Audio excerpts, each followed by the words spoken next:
Welcome student.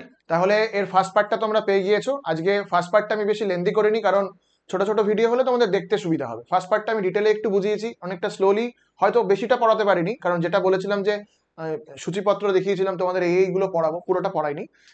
তার কারণ হলো প্রথম আমার ক্লাস দেখছো তো, একটু ছোট ছোট ছোট ছোট বেসিক কিছু জিনিস আমি একটু কনসেপ্টটা ক্লিয়ার করে তারপর আমি এবার আস্তে আস্তে স্পিডটা বাড়াবো। ঠিক আছে, তাহলে দেখতেই পাচ্ছ আজকে আমাদের পার্ট টুটা এসছে। পার্ট টুটা আমরা শুরু করে দিই। পার্ট টুতে দেখো, আগের দিন যেটা আমরা রেখেছিলাম সেটা হলো কোষ বিভাজনের প্রাথমিক ধারণা, বিজ্ঞানী এবং তাদের অবদান এবং কোষ বিভাজনের কারণ, এই তিনটে হয়ে গিয়েছিল। আমাদের এই দুটো জিনিস বাকি ছিল, এই দুটো জিনিসটা আমি পার্ট টুতে রাখছি। সেটা হলো ক্রোমোজোমের, যেগুলো বলে দিয়েছিলাম, ভৌত রাসায়নিক গঠন এবং প্রকারভেদ, সংখ্যা, কোষচক্র, কোষচক্রের পর্যায়, চেক পয়েন্ট এবং ক্যান্সার। কথা না বাড়িয়ে এবার আমরা ডাইরেক্ট চলে আসি ক্রোমোজোমের ভৌত গঠন। তাহলে ক্রোমোজোমের ভৌত গঠন জানার আগে আমাদের একটা জিনিস জানতে হবে, সেটা হলো ক্রোমোজোম অ্যাকচুয়ালি কি। তাহলে আমরা সবার প্রথমে জেনে নিই ক্রোমোজোমের উৎপত্তি বা কি করে ক্রোমোজোম সৃষ্টি হয়। ক্রোমোজোমের উৎপত্তি বা ক্রোমোজোমের সৃষ্টিটা সবার প্রথমে দেখব। যখন একটা কোষ, ভালো করে বোঝো, যখন একটা কোষ, ধরো একটা প্রাণী কোষ আমি আঁকলাম, এটা প্রাণী কোষের সাইটোপ্লাজম, এটা প্রাণী কোষের নিউক্লিয়াস। ভালো কথা।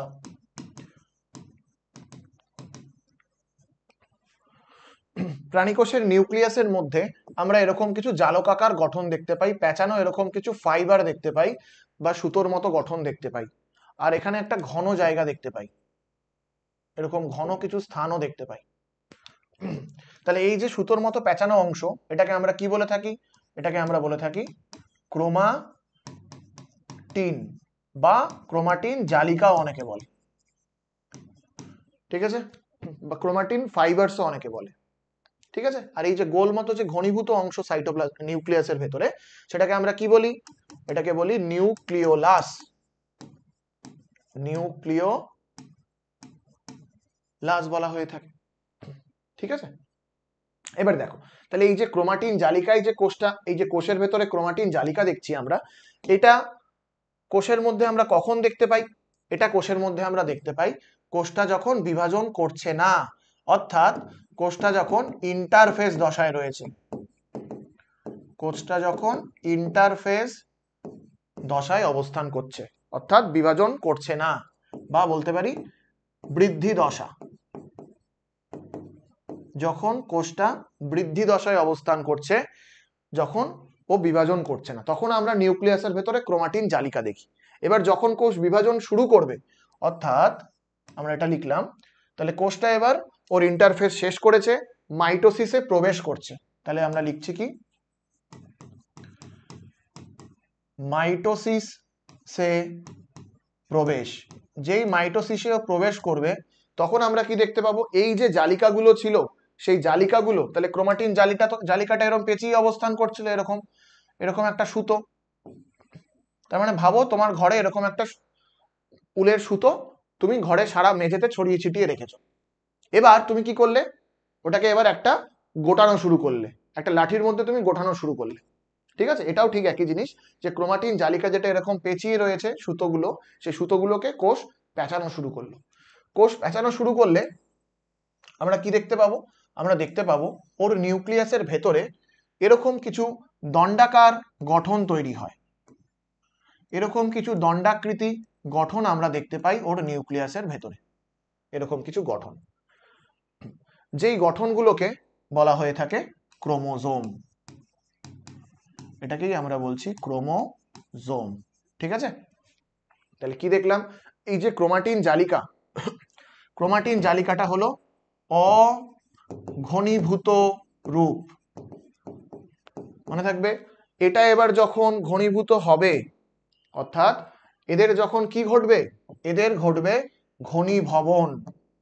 ঘনীভবনকে বাংলায় আমরা বলতে পারি কনডেনসেশন। কনডেনসেশন ঘটলো। এই কনডেনসেশন হয়ে এই অঘনীভূত রূপটাই রূপান্তরিত হলো ক্রোমোজোমে। ব্যাপারটা কি? ব্যাপারটা হলো ঘরের মধ্যে অনেকগুলো সুতো ছড়িয়ে ছিটিয়ে রয়েছে, তুমি একটা লাঠি নিলে, লাঠির গায়ে সুতোগুলোকে পেঁচাচ্ছ, পেঁচিয়ে দেখলে তুমি যে সুতোগুলোকে একটা ছোট্ট লাঠির গায়ে পুরোপুরি তুমি একটা রোল তৈরি করলে, সুতোর লাটিম তৈরি করে ফেললে একটা। এটাও ঠিক তাই, এটা এরকম ভাবে ছড়িয়ে ছিটিয়ে অবস্থানকারী কিছু সুতো, সেটাকে তুমি পেঁচিয়ে এরকম লম্বা লম্বা কিছু গঠনে রূপান্তরিত করলে সেটা হলো ক্রোমোজোম। তাহলে ক্রোমোজোম আমরা কখন দেখতে পাবো? ক্রোমোজোম আমরা তখনই দেখতে পাবো যখন কোষটা বিভাজন দশায় অবস্থান করে। যখন কোষটা কোথায় থাকবে? যখন কোষটা বিভাজন দশায় থাকে, তখনই কিন্তু আমরা দেখব ক্রোমোজোম। ঠিক আছে, এবার একটা জিনিস দেখে নাও, এখান থেকে আরেকটা কনসেপ্ট আমাদের ক্লিয়ার করতে হবে, সেটা হলো, তাহলে আমরা যেটা বলছি তো ক্রোমোজোম, তাহলে তাহলে একটা ক্রোমোজোমের কি কি অংশ? তাহলে আমরা বলতে পারি একটা ক্রোমোজোমের মধ্যে রয়েছে দুটি ক্রোমাটিড। একটা ক্রোমোজোমের মধ্যে কি রয়েছে? একটা ক্রোমোজোমের মধ্যে রয়েছে দুটি ক্রোমাটিড। তাহলে যদি গঠনটা আমরা দেখে নিই, তাহলে এই যে আমরা একটা ক্রোমোজোম আমরা আঁকলাম, এই ক্রোমোজোমটাকে যদি আমরা ভালো করে লক্ষ্য করি, আমরা দেখতে পাবো এর মধ্যে এরকম সুতোর মতো দুটো অংশ থাকে, এরকম ভাবে প্রোফেজ দশায় এরকম সুতোর মতো দুটো অংশ তুমি দেখতে পাবে। পরবর্তীকালে দেখা যায় তাহলে এইগুলো হলো দুটি ক্রোমাটিড, এটা একটা ক্রোমাটিড, এটা একটা ক্রোমাটিড, দুটো ক্রোমাটিডকে জোড়া লাগিয়ে রেখেছে যেই অঞ্চল, সেই অঞ্চলটাকে আমরা কি বলে থাকি? এটাকে বলা হয়ে থাকে সেন্ট্রোমিয়ার। এই অঞ্চলটাকে আমরা বলছি সেন্ট্রোমিয়ার। এবার এই যে ক্রোমোজোমটা দেখছো, পরবর্তীকালে এই ক্রোমোজোমটার ক্রোমাটিড গুলো ওরা লম্বালম্বি ভাবে বিভাজিত হয়, বিভাজিত হয়ে একে অপরের থেকে মুক্ত হয়ে যায়। ভালো করে বোঝো, ওরা একে অপরের থেকে মুক্ত হয়ে যায়। মুক্ত হয়ে গিয়ে ওরা কি তৈরি করে? মুক্ত হয়ে গিয়ে ওরা এরকম একে অপরের থেকে সেপারেট হয়ে গেল, এরকম ভাবে সেপারেট হয়ে গেল। ঠিক একইভাবে এপাশে ওরা একে অপরের থেকে সেপারেট হয়ে গেল এরকম ভাবে। এক্ষেত্রে আমরা ক্রোমাটিড গুলোকে মুক্ত অবস্থায় দেখছি, শুধুমাত্র কেবলমাত্র ও কিন্তু সেন্ট্রোমিয়ার স্থানে একে অপরের সঙ্গে যুক্ত রয়েছে, এটা মাথায় রাখতে হবে। সেন্ট্রোমিয়ার স্থানে ক্রোমাটিড গুলো একে অপরের সঙ্গে যুক্ত রয়েছে। তাহলে এই দুটোকে আমরা কি বলবো? এই দুটোকে আমরা বলবো ক্রোমাটিড। এবার দেখো, যেহেতু দুটো ক্রোমাটিড একই ক্রোমোজোমের অংশ, তার জন্য এই ক্রোমাটিড গুলোকে আমরা বলে থাকি সিস্টার ক্রোমাটিড। কি বলবো বলো? Sister chromatid. একই ক্রোমোজোম ভুক্ত বলে এটাকে বলছি আমরা সিস্টার ক্রোমাটিড। কি বলছি বলো? Sister chromatid. ঠিক আছে, তাহলে সিস্টার ক্রোমাটিড গুলোকে জোড়া লাগিয়ে রাখছে কোন অঞ্চল? সেই অঞ্চলটাকে আমরা বলছি সেন্ট্রোমিয়ার। ঠিক আছে, তাহলে আমরা এটা ভালো করে মনে রাখো, একটা ক্রোমোজোমে দুটো ক্রোমাটিড। আবার ক্রোমোজোম তৈরি হচ্ছে কি দিয়ে? ক্রোমোজোম তৈরি হচ্ছে কিন্তু আমাদের ক্রোমাটিন দিয়ে, ক্রোমাটিন। তাহলে ক্রোমোজোম কি দিয়ে তৈরি হচ্ছে? ক্রোমোজোম তৈরি হচ্ছে কিন্তু ক্রোমাটিন তন্তু দিয়ে, এটা যেন মনে থাকে। তাহলে ক্রোমাটিন তন্তু ঘনীভূত হয়ে তৈরি করছে ক্রোমোজোম। একটা ক্রোমোজোমের দুটো ক্রোমাটিড, যেহেতু দুটো ক্রোমাটিডকে আমরা আবার বলতে পারি সিস্টার ক্রোমাটিড। এটুকু তোমরা কনসেপ্টটা ক্লিয়ার করে রাখো। এবার একটা জিনিস দেখো, ক্রোমোজোমের এই যে বলছি সেন্ট্রোমিয়ার, সেন্ট্রোমিয়ারের অবস্থান অনুযায়ী ক্রোমোজোমের দেখো, আমরা তো জানি দুটো ক্রোমাটিড রয়েছে। এবার দেখো, এটাকে আমরা বলতে পারি যে সেন্ট্রোমিয়ারটা ক্রোমোজোমকে দুটো বাহুতে ভেঙে দেয়। এটা ক্রোমোজোমের একটা বাহু, এটা ক্রোমোজোমের আরেকটি বাহু। ভালো করে বোঝো, তাহলে ক্রোমোজোমকে যদি মাইক্রোস্কোপের তলায় দেখো, বিজ্ঞানীরা কি করেছেন? সেন্ট্রোমিয়ার কি, বিজ্ঞানীরা বলছেন যে সেন্ট্রোমিয়ার কি করছে? ক্রোমোজোমকে দুটো বাহুতে ভেঙে দিচ্ছে। ছোট বাহু, এটা হলো ছোট বাহু, একটা হলো বড় বাহু। সবসময় তো সেন্ট্রোমিয়ারটা মাঝখানে থাকে না, অনেক সময় একটু সাইডের দিকে সরে থাকে, এটা আমরা পড়বো, একটু পরে জানবো। তাহলে ছোট বাহুটাকে আমরা কি বলি? বড় বাহুটাকে আমরা কি বলি? বড় যে বাহু, এটাকে বলা হয় কিউ আর্ম। মনে রাখবে, ছোট বাহুটাকে আমরা কি বলি? P arm. ঠিক আছে, তাহলে ছোট বাহুটাকে বলা হয় পেটিট আর্ম বা পি আর্ম, বড় বাহুটাকে আমরা বলি কিউই। কিউই মানে কি? লাইন। কিউই অর্থাৎ কিউ আর্ম, এটা একটু মনে রাখবো। এবার আমরা গঠনে চলে আসি। এটা কি দিয়ে তৈরি অ্যাকচুয়ালি? এই যে গঠনটা তোমরা দেখতে পাচ্ছ, চিত্রটা,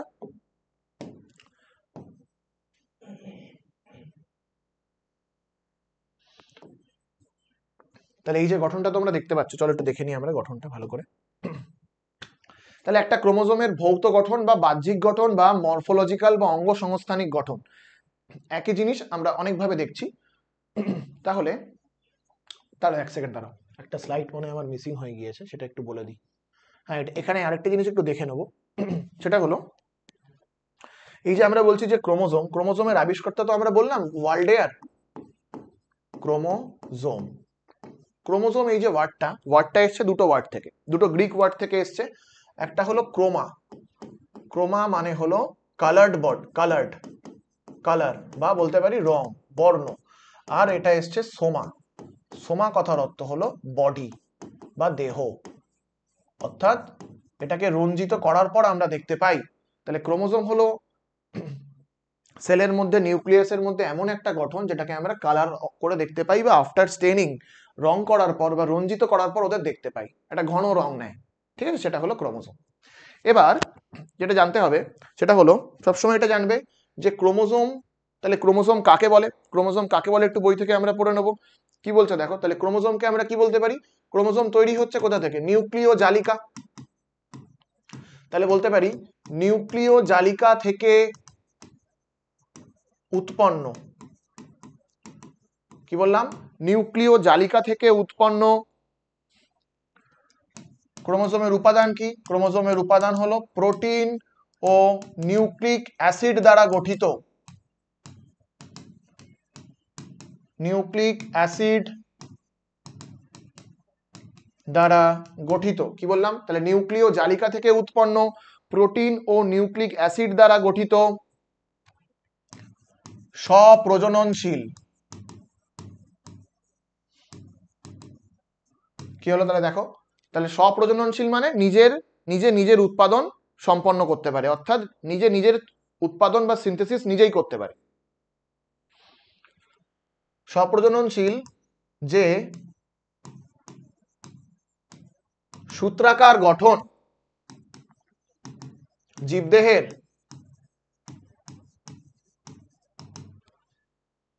জীবদেহের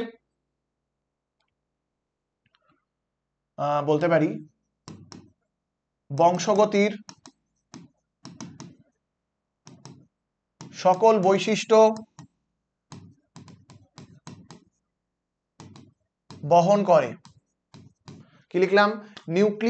নিউক্লিয় জালিকা থেকে উৎপন্ন প্রোটিন ও নিউক্লিক অ্যাসিড দ্বারা গঠিত স্বপ্রজননশীল সে সূত্রাকার গঠন বংশগতির সকল বৈশিষ্ট্য বহন করে। ভালো কথা। এবং ও কি করে? এবং প্রকরণ, পরিব্যক্তি ও বিবর্তনে অংশ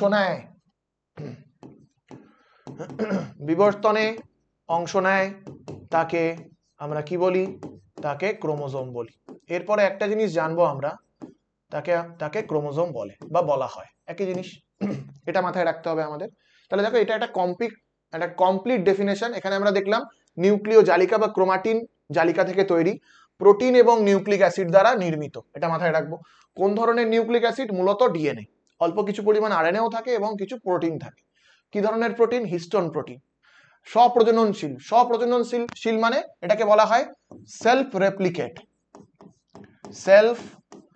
রেপ্লিকেটিং, অর্থাৎ নিজের উৎপাদন নিজেই করতে পারে।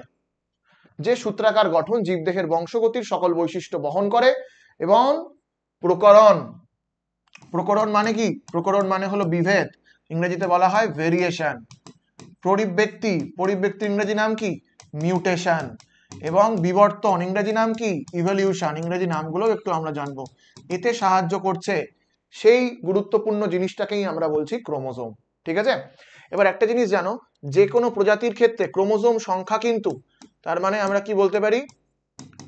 প্রজাতির ক্ষেত্রে ক্রোমোজোম সংখ্যা ধ্রুবক।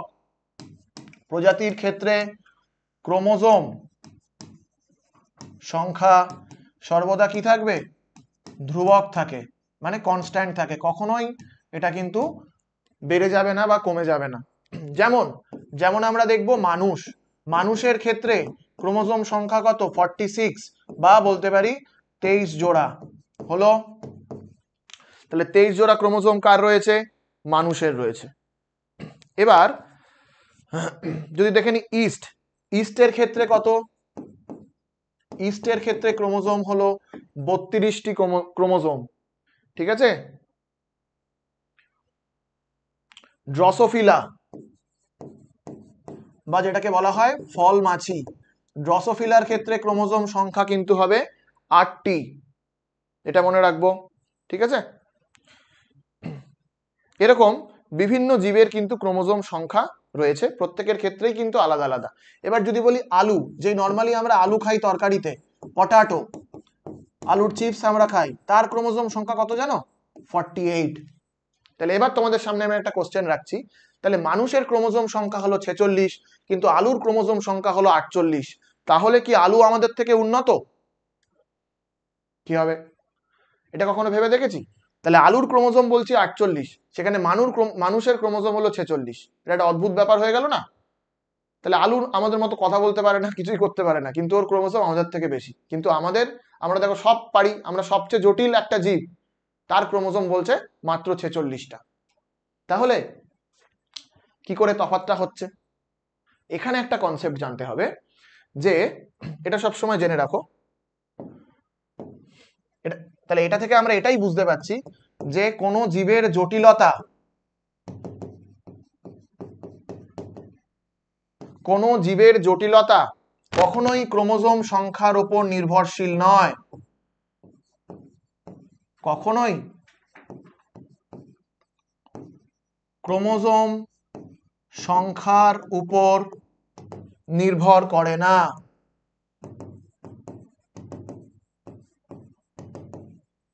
এটাকে বলা হয় সি ভ্যালু প্যারাডক্স,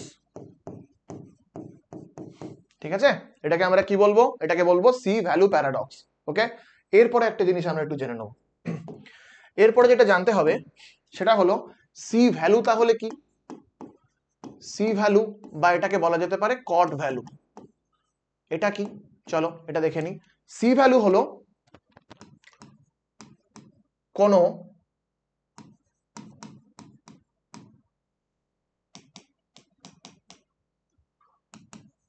কোনো হ্যাপ্লয়েড কোষের সকল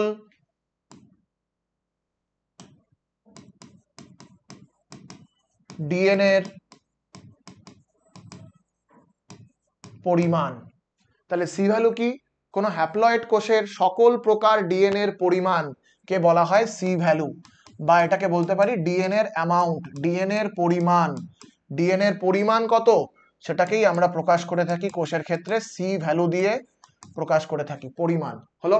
এরপরে যেটা একটু আমরা জানবো সেটা হলো আমাদের হ্যাপ্লয়েড। হ্যাপ্লয়েডটা কি? হ্যাপ্লয়েড, ডিপ্লয়েড আমরা তো জানি, যেটা এন দিয়ে প্রকাশ করি। হ্যাপ্লয়েডটা কি? একক হ্যাপ্লয়েড ব্যাপারটা কি? হ্যাপ্লয়েডটা হলো একক সেট যুক্ত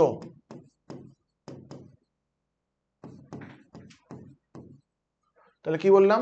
একক সেট যুক্ত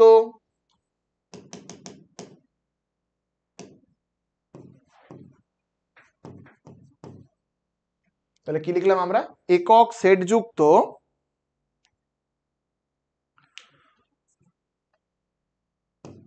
ক্রোমোজোম বিশিষ্ট কোষকে হ্যাপ্লয়েড কোষ বলা হয়।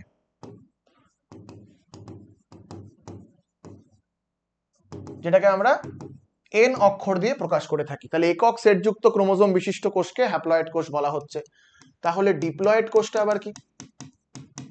ডিপ্লয়েড কোষ, ও ভালো কথা, হ্যাপ্লয়েড কোষের উদাহরণ নিতে হবে, তো একটা উদাহরণ নিয়ে নি। এর উদাহরণ কি হবে? উদাহরণ হবে যত রকমের গ্যামেট রয়েছে, যেমন শুক্রাণু, ডিম্বাণু, পরাগরেণু, তারপর ভ্রূণস্থলী, এগুলো সব কিন্তু হ্যাপ্লয়েড। এবার ডিপ্লয়েডে চলে আসবো। তাহলে এটা ছিল একক সেট, তাহলে এটা কটা সেট হবে? দুটি সেট যুক্ত বা দ্বি সেট যুক্ত, দুটি সেট যুক্ত ক্রোমোজোম বিশিষ্ট কোষকে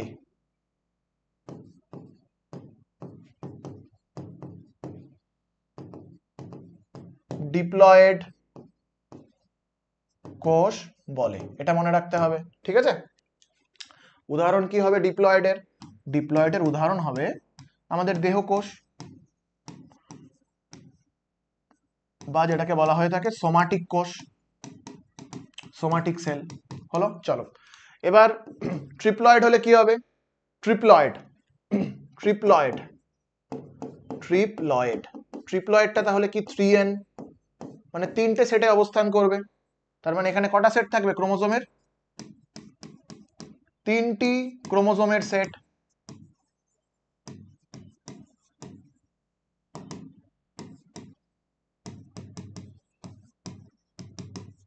কোষ, একে আমরা কি বলবো? তাকে বলবো আমরা ট্রিপ্লয়েড।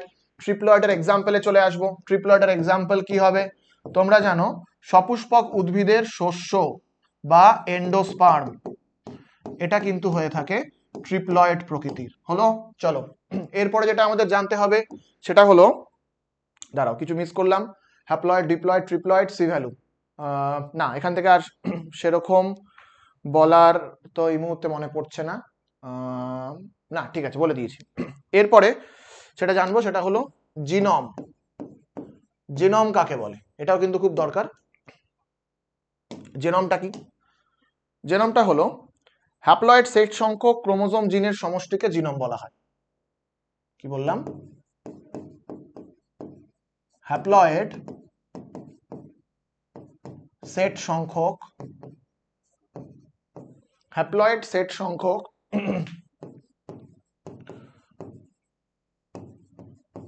ক্রোমোজোমের সমষ্টিকে কি বলে? জিনোম বলে। তাহলে হ্যাপ্লয়েড সেট সংখ্যক ক্রোমোজোমের সমষ্টিকে জিনোম বলে। তাহলে উদাহরণ যদি নিয়ে নিই, হিউম্যান জিনোম। মানুষের ক্ষেত্রে জিনোমে ক্রোমোজোম সংখ্যা কত হবে? মানুষের ক্ষেত্রে ক্রোমোজোম, হ্যাপ্লয়েড সেট বলেছি, মানুষের ক্ষেত্রে ক্রোমোজোম কত? 46টা। সবাই তোমরা কি করবে? 46কে 2 দিয়ে ভাগ করবে, ভাগ করে 23 লিখবে, কিন্তু কেটে 0 পাবে। কেন পাবে চলো দেখে নিই। আমাদের যে 46টা ক্রোমোজোম, সেই 46টা ক্রোমোজোমের মধ্যে আমরা কি জানি?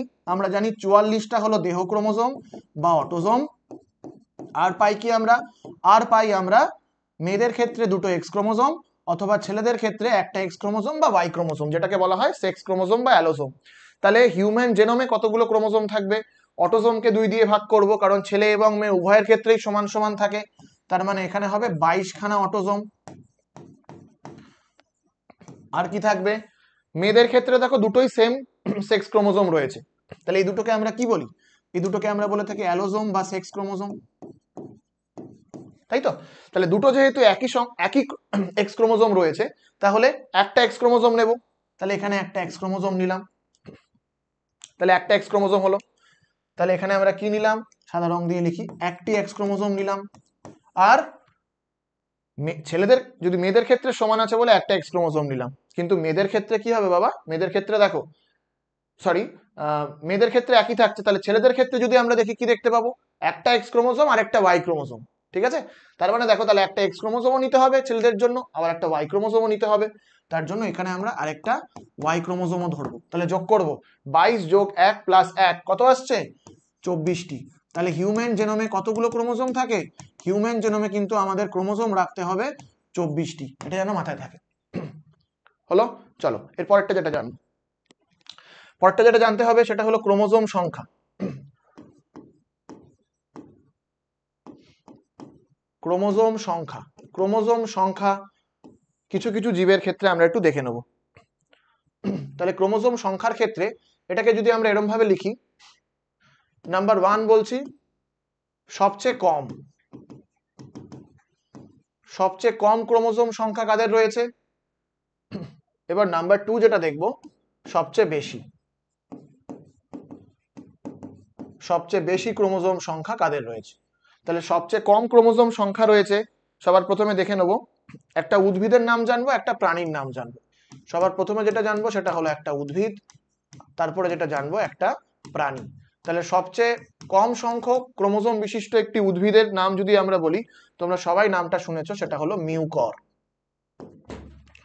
মিউকরের ক্ষেত্রে কতগুলো ক্রোমোজোম থাকে? মিউকরের ক্ষেত্রে ক্রোমোজোম থাকছে 2n, অর্থাৎ দুটি ক্রোমোজোম থাকে। এবার প্রাণীর ক্ষেত্রে আমরা একটা পিঁপড়ের নাম বলবো, মাইরি। হ্যাঁ, পিঁপড়েটার নাম কি? এটা আফ্রিকান একটা পিঁপড়ে, তাহলে আগে লিখে নি, এটা একটা পিঁপড়ে।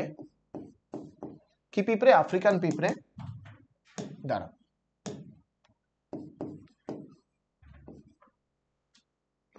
আফ্রিকান একটি পিঁপড়ে, পিঁপড়েটার নাম দেখো, তাহলে মাইরিমিকা, MYRMECIA, তাহলে এটা একটা আফ্রিকান পিঁপড়ে, MECIA, এটা একটা আফ্রিকান পিঁপড়ে।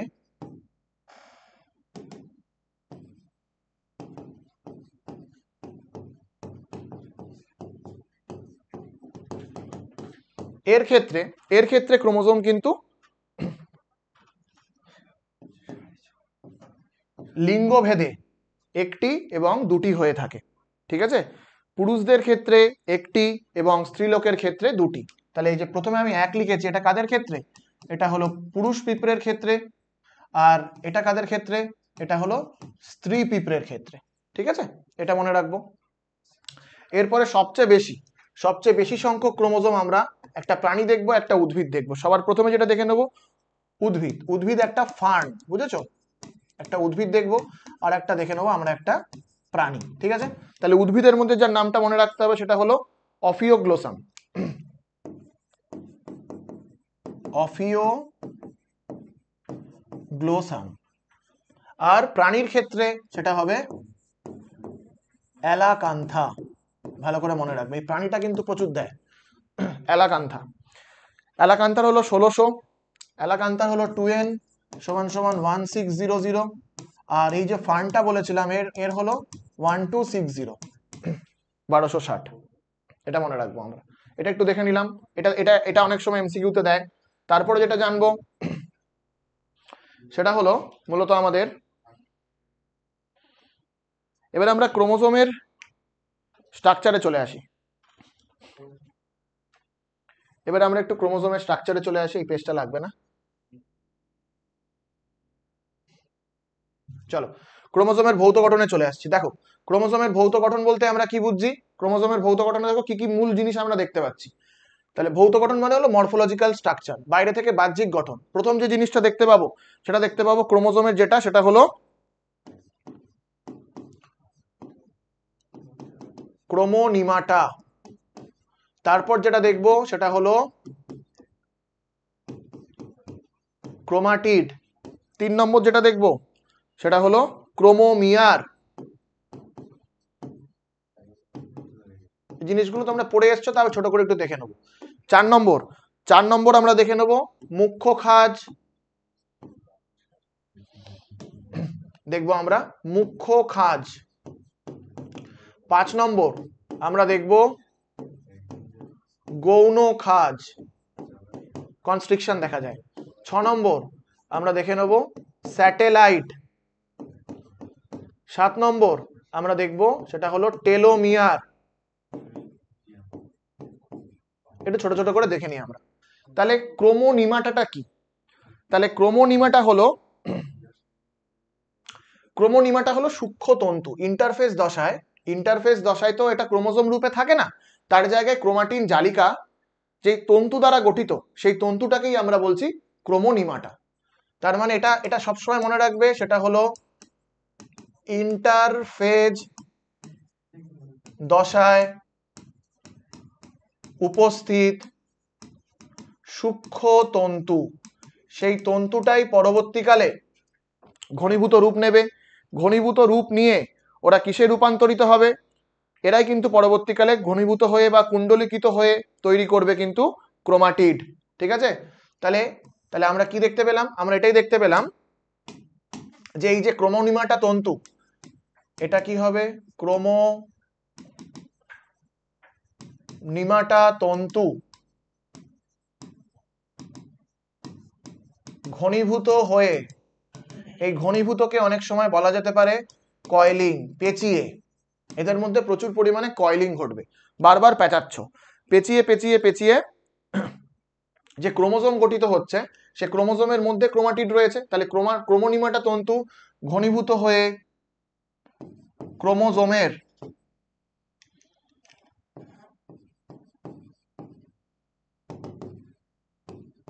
মধ্যে দুটি ক্রোমাটিড গঠন করে, ক্রোমাটিড গঠন করে, এটা মনে রাখতে হবে সবাই, ঠিক আছে? তাহলে যদি ছবিটা দেখতে পাও, তাহলে ছবিটা যদি ভালো করে লক্ষ্য করো, তাহলে এই যে দুটো তন্তু দেখছো ক্রোমোজোমের, সেটা হলো ক্রোমাটিড। তাহলে এখানে কিন্তু আমরা ক্রোমোনিমাটা সেভাবে লক্ষ্য করতে পারছি না, কারণ এটা কনডেন্স ফর্ম। ক্রোমোজোম সবসময় একটা কিন্তু ঘনীভূত রূপ, এটা কি বলেছিলাম, এটা একটা ঘনীভূত রূপ, অঘনীভূত রূপ কিন্তু নয়, ঠিক আছে? তার মানে যেটাই ক্রোমোনিমাটা ইন্টারফেস দশায়, সেটাই তোমার বিভাজন দশায় ক্রোমাটিডে রূপান্তরিত হলো, হয়ে গেল। এবার যেটা দেখে নেবো সেটা হলো ক্রোমোমিয়ার। এই জিনিসটা আবার কি? ক্রোমোমিয়ারটা আমাদের তাহলে বুঝতে হবে। ক্রোমোমিয়ারটা হলো, এই যে আমরা বললাম ক্রোমোনিমাটা তন্তু, ক্রোমোনিমাটা তন্তুর গায়ে গায়ে এরকম কিছু পুঁতির মতো অংশ দেখতে পাই, এরকম একটা সুতোর মধ্যে এরকম কিছু পুঁতির মালার মতো দেখায়। তাহলে এই যে তোমরা দেখতে পাচ্ছ যে পুঁতিগুলো কি, দাঁড়াও, তাহলে এই যে যেটা তোমরা দেখতে পাচ্ছ, এই যে যেটা পুঁতির মতো যে অংশ দেখতে পাচ্ছ এখানটায়, এটাকেই যে পুঁতির মতো গঠন বা দানার মতো গঠন, এই দানাগুলোকে বলা হচ্ছে ক্রোমোমিয়ার। তাহলে ক্রোমোমিয়ারটা আর কিছুই নয়, এই দানাগুলোকে বলা হয়, দানাগুলিকে আমরা কি বলছি? আমরা বলছি ক্রোমোমিয়ার, মনে থাকবে। দেখো, তাহলে এই যে দানাটা কার মধ্যে রয়েছে? ক্রোমোনিমাটার মধ্যে রয়েছে। এই সুতোটা কি? সুতোটা কিন্তু হলো ক্রোমোনিমাটা, অর্থাৎ কোন দশায় দেখা যায়? ক্রোমোনিমাটা। এটা কিন্তু মূলত আমরা ইন্টারফেসে খুব ভালো করে লক্ষ্য করব, ইন্টারফেস দশা, এই দশায় এটা আমরা দেখতে পাই। তাহলে অ্যাকচুয়ালি পরবর্তীকালে বিজ্ঞানীরা দেখলেন, যখন মাইক্রোস্কোপ আবিষ্কার হলো, মানে ইলেকট্রন মাইক্রোস্কোপ আবিষ্কার হলো, তাহলে এই যে ক্রোমোমিয়ার যেটা, সেটা পরবর্তীকালে জানা গেল সেটা কিন্তু আসলে নিউক্লিওজোম। মনে থাকবে সেটা কি আসলে? সেটা আসলে নিউক্লিওজোম। নিউক্লিওজোমটা কি আমরা জানি, একটু পরেই দেখবো, যে হিস্টোন অক্টামার থাকে, সেখানে ডিএনএটা ওকে পেঁচাচ্ছে, পেঁচিয়ে আবার বাইরে বেরিয়ে চলে আসে। এই যে পেঁচানোর ফলে, একটা বলকে ধরো তুমি সুতো দিয়ে পেঁচাচ্ছ, পেঁচানোর ফলে এরকম কিছু দানার মতো গঠন তুমি দেখতে পাবে ক্রোমোজোমের মধ্যে, যখন বৃহৎ ভাবে তুমি লক্ষ্য করবে। এই দানাযুক্ত গঠনটাকেই বলছি ক্রোমোমিয়ার, আর সুতোটাকে বলছি আমরা ক্রোমোনিমাটা, ঠিক আছে? তাহলে এই বলটা কি? বলটা হলো হিস্টোন প্রোটিন। তাহলে হিস্টোন প্রোটিনকেও পেঁচাচ্ছে। হিস্টোন প্রোটিন কিন্তু বেসিক প্রোটিন, ক্ষারীয় প্রোটিন, সেখানে ডিএনএ কিন্তু হলো আম্লিক প্রোটিন। সবসময় আমরা জানি চুম্বকের উত্তর মেরু এবং দক্ষিণ মেরুর মধ্যে আকর্ষণ হয়, এটাও ঠিক তাই। দেখো, একটা হলো বেসিক প্রোটিন, আর ডিএনএটা কিন্তু অ্যাসিডিক, অর্থাৎ বেসিক এবং অ্যাসিডের মধ্যেই মেলবন্ধনটা ঘটে। এবার চলে আসবো মুখ্য খাঁজ এবং গৌণ খাঁজ। এইটা এবার আবার কি? এটা হলো ক্রোমোজোমের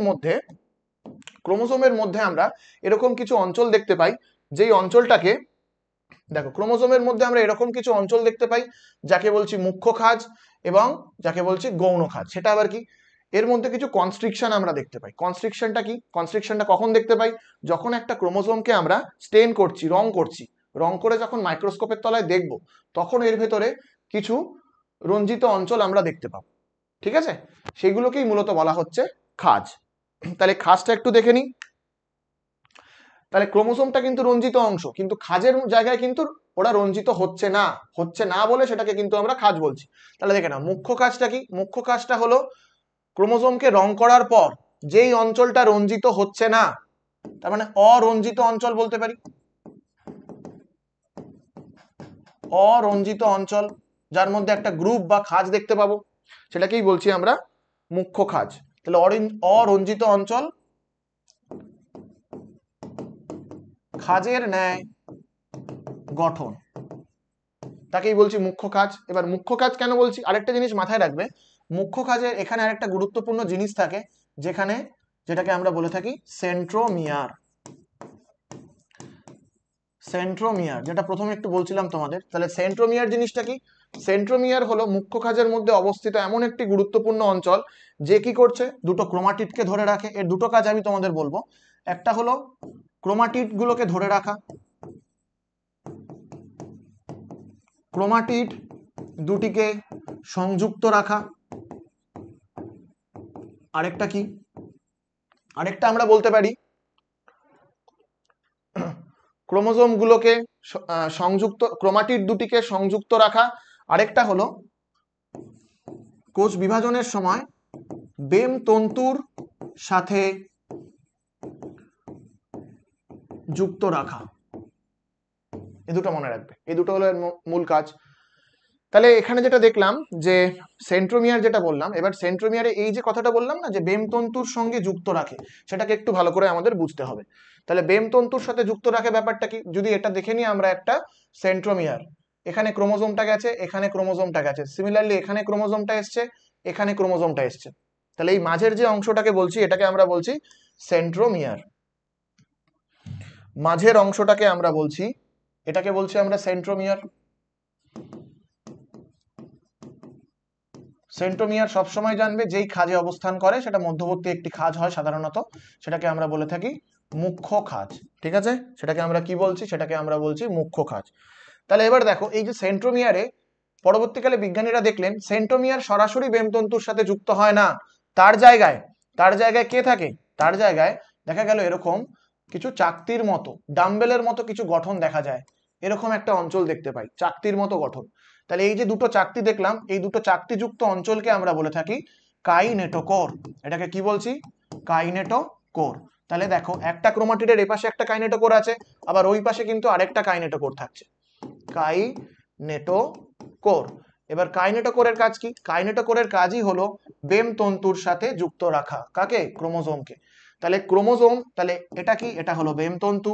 তাহলে বেম তন্তুর সাথে কিভাবে যুক্ত হবে, সেন্ট্রোমিয়ারে থাকা কাইনেটোকোরের মাধ্যমে যুক্ত হলো। এটা একটা বেম তন্তু, এপাশে রয়েছে আরেকটা বেম তন্তু, এইভাবে কিন্তু ওরা ক্রোমোজোমকে যুক্ত রাখে বেমতন্তুর সাহায্যে। তাহলে সেন্ট্রোমিয়ার সরাসরি কিন্তু বেমতন্তুর সাথে যুক্ত হয় না, তার জায়গায় মনে রাখতে হবে সেন্ট্রোমিয়ার কাইনেটোকোরের মাধ্যমে বেমতন্তুর সঙ্গে যুক্ত হয়। এটা কখন যুক্ত হবে, যখন কোষটা বিভাজন করবে, অর্থাৎ বিশেষ করে আমরা দেখতে পাবো বিভাজন দশায়। বিভাজন দশার কখন, বিভাজন দশায় মূলত আমরা দেখতে পাবো ওদের মেটাফেজ,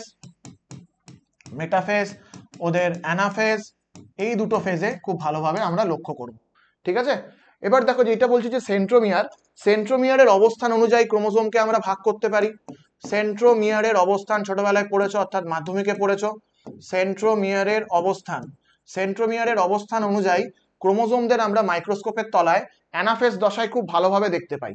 সেন্ট্রোমিয়ারের অবস্থান অনুসারে ক্রোমোজোমের প্রকারভেদ যদি দেখে নিই, এটা কোন দশায় ভালোভাবে দেখা যায় সবসময় মনে রাখবে, এটা কিন্তু অ্যানাফেজ দশায় খুব ভালোভাবে আমরা দেখতে পাই। কি দেখতে পাই, চলো দেখে নিই। ক্রোমোজোমের সেন্ট্রোমিয়ারের অবস্থান অনুযায়ী ক্রোমোজোমগুলোকে মূলত আমরা চারটে ভাগে ভাগ করতে পারি। একটাকে বলছি আমরা মেটাসেন্ট্রিক, মেটা মানে হলো মধ্যবর্তী, একদম মাঝে, যখন একদম মাঝে থাকছে ক্রোমোজোমের সেন্ট্রোমিয়ার সেটাকে বলবো মেটাসেন্ট্রিক ক্রোমোজোম। 2 নম্বর আমরা বলবো সাব মেটা, অর্থাৎ একটু মাঝের থেকে সরে গেছে, সরে গিয়ে একটা প্রান্তের দিকে গমন করেছে, তখন সেটাকে বলবো সাবমেটাসেন্ট্রিক। 3 নম্বর যেটা জানবো সেটা হলো অ্যাক্রোসেন্ট্রিক, আরেকটু প্রান্তের দিকে গমন করেছে, অ্যাক্রোসেন্ট্রিক ক্রোমোজোম। 4 নম্বর যেটা জানবো সেটা হলো টেলো, টেলো মানে হলো লেজ বা একটা সম্পূর্ণ প্রান্তে চলে গেছে, টেলোসেন্ট্রিক। ঠিক আছে, এটাকে বলবো একটা টেলোসেন্ট্রিক ক্রোমোজোম। তাহলে মেটাসেন্ট্রিক ক্রোমোজোমের ওদের, তাহলে প্রতিটা ক্রোমোজোমকে যদি আমরা মাইক্রোস্কোপের তলায় দেখি আমরা কেমন দেখতে পাই, আমরা এটাই দেখতে পাবো মেটাসেন্ট্রিক ক্রোমোজোমের একদম মাঝে অবস্থান করছে সেন্ট্রোমিয়ার, তার জন্য ভি অক্ষরের মতো দেখায়। সাবমেটাসেন্ট্রিক, ওদের কি, ওদের একটা প্রান্ত থেকে একটু সরে গেছে, এর ফলে এল আকৃতি বিশিষ্ট দেখায়। অ্যাক্রোসেন্ট্রিককে আমরা কেমন দেখাবো, এটাকে দেখায় জে আকৃতি বিশিষ্ট, যে একটা প্রান্ত মানে একটা আর্ম ছোট, আরেকটা বাহু অনেকটাই বড়। আর টেলোসেন্ট্রিককে আমরা দেখবো ইংরাজি অক্ষর আই এর মতো, কেমন দেখবো, ইংরাজি অক্ষর আই এর মতো। তাহলে VLJI এটা একটু মাথায় রাখতে হবে। ঠিক আছে, তাহলে যখন পুরোপুরি এর মাঝে থাকবে সেন্ট্রোমিয়ারটা সেটাকে বলবো আমরা মেটাসেন্ট্রিক। তাহলে এক্ষেত্রে সেন্ট্রোমিয়ারটা আমরা কোথায় দেখতে পাচ্ছি, মাঝে দেখতে পাচ্ছি। টেলোসেন্ট্রিকে একটা সাবমেটাসেন্ট্রিকে একটু সরে গেছে একটা জায়গা থেকে। আর এটা হলো জে শেপ, যেটা হলো অ্যাক্রোসেন্ট্রিক, আর টেলোসেন্ট্রিকটা হলো একদম প্রান্তে চলে এসছে সেন্ট্রোমিয়ার। ঠিক আছে, এটা মনে রাখতে হবে আমাদের, এরকম হয়, এটা মনে রাখবো আমরা। ঠিক আছে, তাহলে এটা হলো সেন্ট্রোমিয়ারের অবস্থান অনুযায়ী। এরপরে আবার আমরা আগেরটায় চলে আসি। আগেরটা দেখেছিলাম গৌণ খাঁজ। গৌণ খাঁজটা কি, আবার আমরা দেখবো কিছু কিছু ক্রোমোজোমে মুখ্য খাঁজ ছাড়াও একটা অতিরিক্ত খাঁজ থাকে, যে জায়গাটা অরঞ্জিত, কালার ঠিকভাবে নিচ্ছে না, সেরকম আরেকটা খাঁজ থাকে যেটাকে বলছি আমাদের গৌণ খাঁজ। এই গৌণ খাঁজের গুরুত্বটা কি? এই গৌণ খাঁজের মধ্যে এমন একটা অঞ্চল থাকে যেই অঞ্চলটা অপত্য নিউক্লিয়াসের নিউক্লিওলাস তৈরি করে, সেই অঞ্চলটাকে আমরা বলি NOR অঞ্চল। এই NOR অঞ্চলের কাজ কি? এদিকে দেখো, দেখতে পাবে এই যে গৌণ খাঁজের মধ্যে একটা অঞ্চল পাওয়া যায় যেটাকে বলছি NOR অঞ্চল, নিউক্লিওলার অর্গানাইজিং রিজিয়ন। এর কাজ কি? নিউক্লিওলাস তৈরি করা। নিউক্লিওলাস, যে নিউক্লিওলাস কি করে? যে নিউক্লিওলাস RNA এবং রাইবোজোমাল প্রোটিন তৈরি করে। নিউক্লিওলাস উৎপাদন, নিউক্লিওলাস উৎপাদন এ করছে, হয়েছে নিউক্লিওলাস উৎপাদন। তারপরে কি দেখবো? পড়ে থাকছে স্যাটেলাইট এবং টেলোমিয়ার। চলো স্যাটেলাইটটা দেখে নি। এ দেখো, ক্রোমোজোমের একটা প্রান্তে এরকম বাল্বের মতো স্ফীত একটা অঞ্চল দেখা যায় যেটাকে বলা হয় স্যাটেলাইট অঞ্চল। আর আরেকটা দেখো, গৌণ খাঁজের পাশে যে প্রান্তটা পাচ্ছি সেটাকে বলছি আমরা টেলোমিয়ার। এটা যদি গৌণ খাঁজ হয় তার একদম শেষ প্রান্তের অঞ্চলটাকে আমরা বলছি টেলোমিয়ার। আর স্যাটেলাইটটা কিন্তু গৌণ খাঁজের কাছে থাকে না, স্যাটেলাইটটা থাকে কোথায়? নিউক্লিওলার অর্গানাইজিং যে রিজিয়ন NOR অঞ্চল, NOR অঞ্চলের পাশে থাকছে। ঠিক আছে, এখানে NORটা এখানে দেখিয়েছে, নিউক্লিওলাস তৈরি করছে, ওখানে দেখায়নি। তাহলে এদের কাছে ছোট ছোট করে একটু জেনে নিই। তাহলে এখানে আর দেখানো যাচ্ছে না বলে আমি পরের স্লাইডে যাচ্ছি। দেখো, সেটা হলো, তাহলে আমাদের কি দেখতে হবে এখন? স্যাটেলাইট। তাহলে যেটা দেখবো সেটা হলো স্যাটেলাইট। তাহলে স্যাটেলাইটের ব্যাপারটা কি? স্যাটেলাইটটা হলো একটা প্রান্তে এরকম বাল্বের মতো স্ফীত একটি অংশ, তাকে বলছি আমরা স্যাটেলাইট। মনে থাকবে? তাহলে এটা কেমন দেখতে হবে? এটা হবে স্ফীত একটি অংশ, এটা ফোলা একটি অংশ। এবার স্যাটেলাইট যুক্ত ক্রোমোজোমকে আমরা কি বলি? তাহলে স্যাটেলাইট সমস্ত ক্রোমোজোমে থাকে না, স্যাটেলাইট যুক্ত ক্রোমোজোমকে, এটা মনে রাখবে, স্যাটেলাইট যুক্ত ক্রোমোজোমকে আমরা কি বলি? স্যাট ক্রোমোজোম। স্যাট ক্রোমোজোম বলা হয়ে থাকে। এবার মানব দেহে কতগুলো এরকম স্যাট ক্রোমোজোম আছে? মানব দেহে আমাদের যদি সকল প্রকার ক্রোমোজোম দেখে নিই, তাহলে মানুষের ক্ষেত্রে কটা রয়েছে? এরকম 5টা মাত্র পাই আমাদের 46টার মধ্যে, অর্থাৎ 23টা ক্রোমোজোমের মধ্যে। আমাদের 13 নম্বর, আমাদের 14 নম্বর, 15 নম্বর, 21 নম্বর এবং 22 নম্বর যে আমাদের অটোজোম রয়েছে, সেই অটোজোমগুলো, এদের মধ্যে শুধুমাত্র 5টার ক্ষেত্রে আমরা স্যাটেলাইট পাবো, আর বাকিদের ক্ষেত্রে কিন্তু স্যাটেলাইট পাই না। এরকম একটা স্ফীত একটা অংশ, বাল্বের মতো অংশ, যাকে বলছি স্যাটেলাইট। মনে থাকবে? চলো আরেকটা জিনিস একটু ছোট করে বলে দিই। স্যাটেলাইটের ক্ষেত্রে এটা জেনে রাখো, যদিও এটা বোর্ডে কখনো দেবে না, SAT আমরা বললাম তো, SATর পুরো নামটা কি? S for sine, SINE, A for অ্যাসিডো, আর T ফর থাইমো নিউক্লিনিকো, থাইমো নিউক্লিনিকো। ঠিক আছে, তাহলে এটা হলো স্যাট ক্রোমোজোমের পুরো নাম। আর লাস্ট যেটা দেখবো সেটা হলো টেলোমিয়ার। টেলোমিয়ারটা কি? টেলোমিয়ার প্রান্তটা আমরা কি দেখলাম? আমরা যদি ছবিটায় চলে আসি, টেলোমিয়ার আমরা দেখতে পাচ্ছি কোথায় রয়েছে? গৌণ খাঁজের একদম প্রান্তে।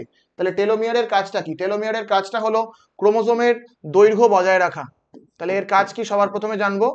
দৈর্ঘ্য বজায় রাখা, ক্রোমোজোমটা যাতে ছোট না হয়ে যায় বারবার উৎপাদনের মাধ্যমে, দৈর্ঘ্য বজায় রাখা। অর্থাৎ রেপ্লিকেশনের সময় ক্রোমোজোমের দৈর্ঘ্য বজায় রাখা, ক্রোমোজোমটা যাতে দৈর্ঘ্যে ছোট না হয়ে যায় সেটা কিন্তু লক্ষ্য করে টেলোমিয়ার। টেলোমিয়ারের মধ্যে একটা উৎসেচক পাই, সেই উৎসেচকটার নাম হলো টেলোমারেজ। উৎসেচকটার নাম কি? উৎসেচকটার নাম হলো, জানবো আমরা, টেলোমারেজ। এই টেলোমারেজ উৎসেচকের মাধ্যমে ওরা কি করে? এই ডিএনএ যখন সিনথেসিস হয় তখন তার দৈর্ঘ্যটা কিন্তু বজায় রাখে, টেলোমারেজ। এটা মনে রাখতে হবে। ঠিক আছে, আর এখানে একটা জিনিস জেনে রাখো, যে ক্যান্সার সেলে কোন উৎসেচক আমরা সবচেয়ে বেশি পরিমাণে পাই? সেটা হলো টেলোমারেজ উৎসেচক। আমরা কি পাচ্ছি? সর্বাধিকভাবে টেলোমারেজ উৎসেচক পাই, ক্যান্সার সেলের একটা গুরুত্বপূর্ণ বৈশিষ্ট্য। এটা একটু মনে রাখবো। আর আমাদের তাহলে এটা মোটামুটি আমরা ক্রোমোজোমের গঠনটা দেখে নিলাম। EI হবে। না, ক্রোমোজোমের গঠনটা হলো, আর যেটা দেখবো সেটা হলো এরপরে যেটাই আসবো,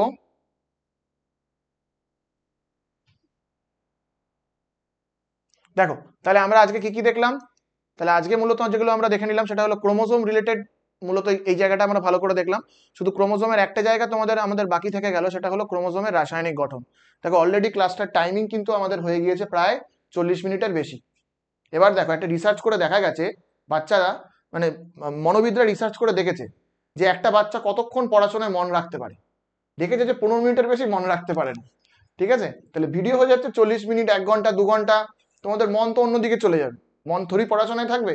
তাই আমি ঠিক করেছি ভিডিওগুলো ছোট ছোট করে রাখবো। তার জন্য আজকের মতো এটা এখানেই সমাপ্ত করলাম, বাকিটা কিন্তু নেক্সট পার্টে পেয়ে যাবে। এর ফলে মন দিয়ে তোমরা পড়তে পারবে, পড়াশোনায় মনটা অন্তত ধরে রাখতে পারবে। ঠিক আছে, বেস্ট অফ লাক, ভালো করে পড়ো। চলো রাখলাম।